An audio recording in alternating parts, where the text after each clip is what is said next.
Fish and Rice. A short story by Trishik Dasgupta. Bipin Bihari Choudharee belonged to a very particular breed of endangered Bengalis, a dying pedigree reminiscent of the bygone days of the zamindars and babu culture, a typical Bong in many ways and unique in some very distinctive traits. Residing in his ancestral home, a dying palatial facade in Goabagan, North Kolkata, Bipin had never left the city of joy. The septuagenarian led a very routine life.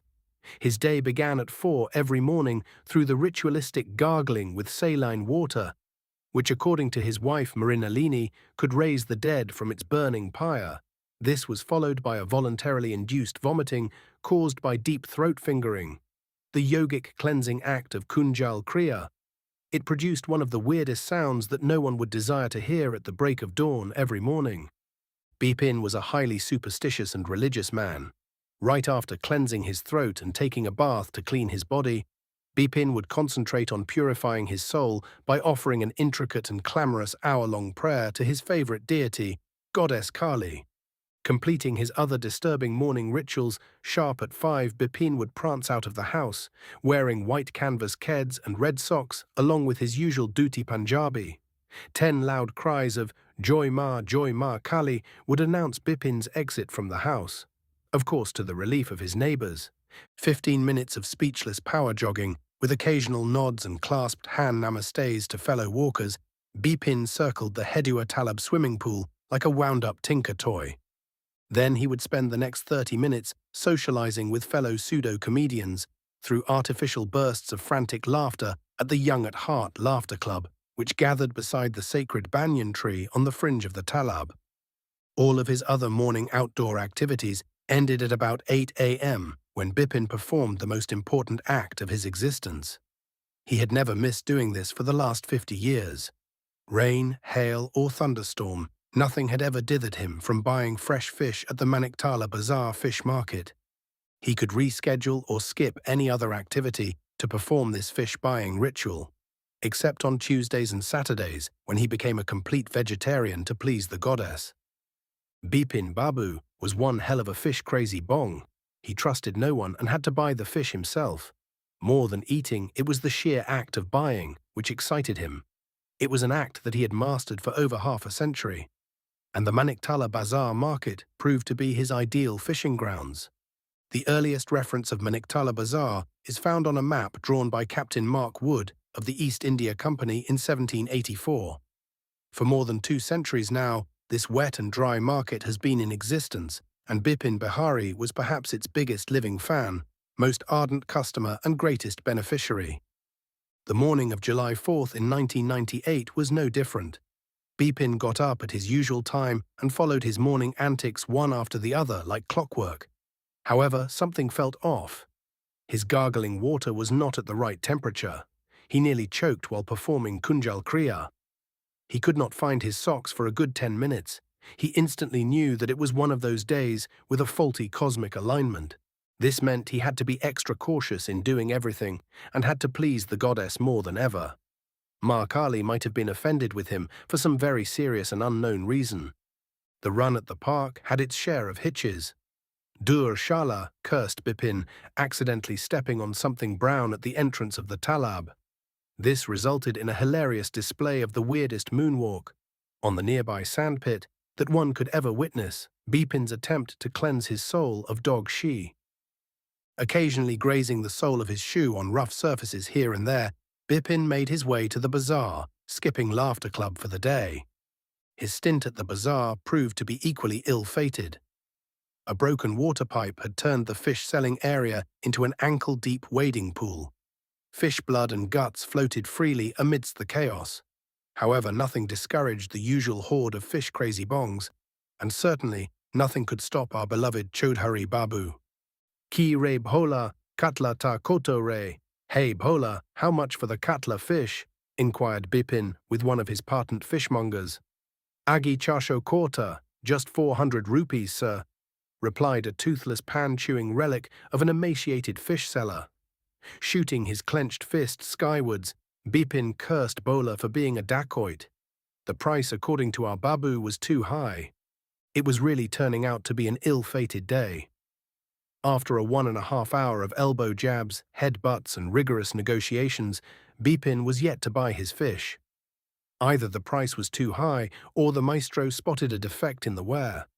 Then amidst all the chaos, his duty, traditional Bengali lower body wraparound for men, nearly came off on being tugged by an old lady's rickety umbrella. "Are ki kando mashima, what the heck are you doing, auntie?" blurted Bipin, somehow managing to hold on to his duty. A pigeon even managed to bless him on his shiny dome through the narrow openings of the bazaar's corrugated ceiling. "Du tari ki, what the heck?" cursed the furious Bengali. "Bandor Chali, monkey boy," Bipin shouted at a little brat, the grandson of a fellow marketeer. The kid was following him through the market and mischievously filling Bipin's red plastic bag with all sorts of dirt and garbage. The kid sprinted, splashing water all around, startled with Bipin's sudden discovery of his mischief. An over-irritated Bipin now had to spend considerable time cleaning his red plastic bag at the bazaar communal tap. Bipin was environmentally conscious and had been dedicatedly using this red plastic bag from Srinikatan, a renowned garment store at Hattibagan, for over a month now. The missus had bought a sari from there, and thus came the red plastic bag in his life. Overcoming many more irritating difficulties, Bipin finally managed to buy a 1.5 kilogram katla fish after reeling for nearly 2.5 hours in the market. After accomplishing this mighty feat, Bipin let go of himself and sat on the wrought iron bench outside the bazaar with a thud. "Ami ki amon pap korlamma, what sin did I commit, goddess?" sighed the gasping Bong. He felt miserable with the shadow of misfortune overcasting him from the moment he woke up that day. A panting and frantic Bipin started murmuring prayer after prayer, pleading with the goddess to lift the curse of misfortune from his head. The longer he sat lamenting, praying, and reflecting on his stint of mourning misfortune, the stronger his superstitions engulfed him. The more he believed that he had offended the goddess in some unknown and big way. All this while, a white-beard, Rudraksha-adorned, vermilion-smeared, saffron sarong-wrapped yogic man observed his discomfort and soliloquies from a distance. The Baba came quietly and sat beside a swaying and hyperventilating Bipin. "The dark shadow of Shani, or Saturn, has entered the realm of Bud, Mercury. Roka Kor Ma Kali, Roka Kor, save goddess Kali, save," blurted the husky sage. Bipin stopped swaying and instantly turned towards the mystic. "What did you say, O wise one?" He addressed the yogi with a glimmer of hope. It felt like suddenly all his problems were about to be solved. Like millions of other staunchly religious Indians, Bipin too had great faith in gurus and mystic men. And on this particular day of misfortune, sitting on that wrought iron bench outside the Maniktala Bazaar fish market, Bipin believed the Baba to be the solution to his problems. "You are having a bad day, my child, and you love to eat fish," calmly declared the sage in a very somber voice. "Ha! Ha! How do you know this, O omniscient one?" stuttered Bipin in utter surprise. "All your ill fate has culminated in the red plastic bag, which you dearly clench in your hand," said the Baba, pointing at Bipin's bag of fish. "Years of obsession with fish has tipped your inner chi. Today's cosmic imbalance acted as the catalyst to your misfortune," continued the wise man. Bipin's face turned paler. It felt harder to breathe. After a moment of blank demeanor, swallowing his anguish with a fairly audible gulp, Bipin pleaded with the sage in a feeble and defeated voice. "Save me, O wise one. I will do anything to escape this curse of misfortune." With a deep and long sigh, the yogi revealed, "There might be a way after all. There's a small and obscure Kali temple at Chapatola Ghat on the bank of the river Ganges. You can reach it in 15 minutes by auto. Once at the temple, meet with priest Boom Shankar and give him your bag of fish as an offering to goddess Kali," explained Guruji slowly in great details. "Do this without any questions, and your troubles will be over. Or else this stint of misfortune will stay with you till your dying day," warned the sage with a stone gaze of caution, and got up from the bench and vanished into the crowd of shoppers before Bipin could react. Flabbergasted Bipin remained seated, deliberating what to do. After 10 minutes of deep reflection, the Babu finally got up from the bench. He had made his mind. He would not take any chance with the goddess. He could not dare to test her wrath. The bygone zamindar stopped and hopped into an auto and went on to offer his fish to the goddess at Chapatola. At the ghat, he found the mandir, temple, and gave his precious bag of fish to priest Boom Shankar, along with a tear-filled narration of his sad story. "The goddess will be pleased with your offering. Go in peace and do not be worried," blessed the priest. Sad and depressed, Bipin slowly walked away from the mandir. For the first time in 50 years, his fish-eating act was disrupted. Disoriented with grief and anguish, Bipin no longer knew where he was going till he reached the brim of the river, where he let go of himself and sat under the shade of an old peepal tree, gaping at the tranquil water. A kaleidoscope of scenes from his childhood, faces of goddess Kali, the bazaar, Guruji, priest Boom Shankar, and lots of fish mosaicked his vision. Hours passed by before Bipin regained composure and realized it was time to go home. Mrinalini must be worried sick.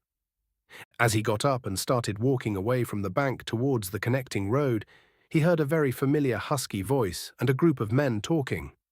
Something drew him towards the din. Perhaps it was the smell of freshly cooked fish and rice that had filled the air. Drawn by a sudden curiosity, fueled by a familiar voice and smell, Bipin moved closer to the floating conversation. He parted the leaves of a nearby Hamalea bush to have a closer look.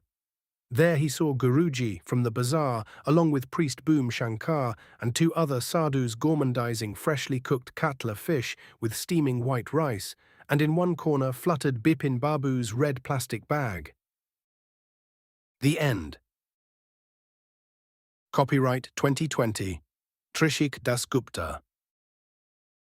This work of fiction, originally written by Trishik Dasgupta on his website storynookonline.com, is the author's sole intellectual property. All rights are reserved. No part of this story may be reproduced, distributed, or transmitted in any form or by any means, including printing, photocopying, recording, or other electronic or mechanical methods, without the prior written permission of the author, except in the case of brief quotations embodied in critical reviews and certain other non-commercial uses permitted by copyright law.